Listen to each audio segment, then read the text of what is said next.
The regime's own figures demonstrate that at least 73% of the population want another form of government. And I imagine the number is much higher than that, because if it was an actual open polling, you would probably even have in the 90 percentile range. In 1979, as heir to the throne, Pahlavi was in the U.S. training to be a fighter pilot when Muslim radical leaders forced his father to relinquish the monarchy, sending the entire family into exile.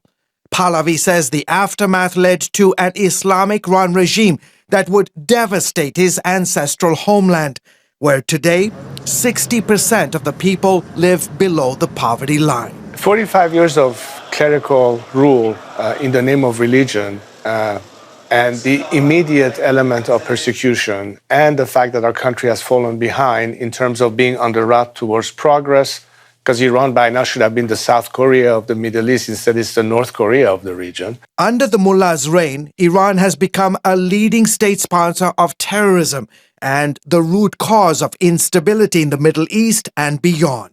It finances Hezbollah, Hamas, Islamic Jihad, the Houthis, all in its proxy wars. And of course, it's all networks of activists that they have that are doing the bidding of the regime in the outside world, even in Western capitals. 45 years after the radical Muslim clerics took over the country, His Royal Highness says that the mullahs of Tehran are weaker than ever before and have lost their legitimacy in the eyes of a majority of Iranians. When you lose your legitimacy, whether it's religious legitimacy or political legitimacy, then you're simply holding on by sheer repression.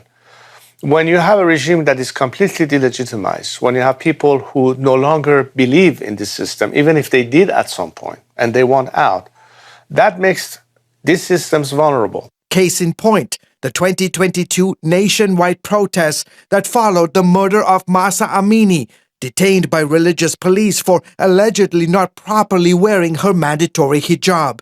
Iranian security forces killed more than 500 protesters and imprisoned some 20,000 people. Pahlavi says this clearly shows Iranians are ready to sacrifice for revolution. Nobody said that freedom comes for free. The price sometimes is extremely high.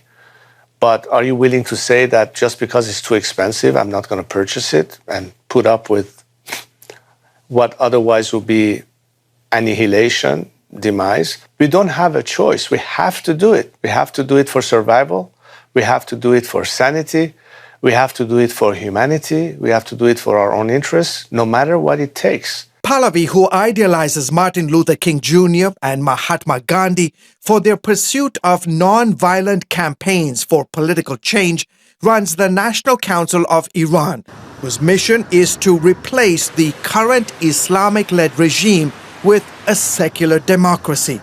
He wants the world to focus on supporting Iranian people rather than keep coddling the regime's thugs. Even those who believe that maybe we could try and bring reform from within slowly but surely have given up on this idea. Look, we cannot have a religious dictatorship in the 21st century. We have to go towards a secular democracy. So that's why I think the majority of Iranians find themselves in the same optic, in the same vision. Knowing the history that you have with your beloved nation, do you ever say, you know what, I think this is too tough a fight. Too many innocent people's lives are being taken, and it's been 45 years. Do you ever despair? There were moments in time that I wonder if South Africans would have given up, or people in the Eastern Bloc countries would have given up, and even dissidents in the Soviet Union would have given up.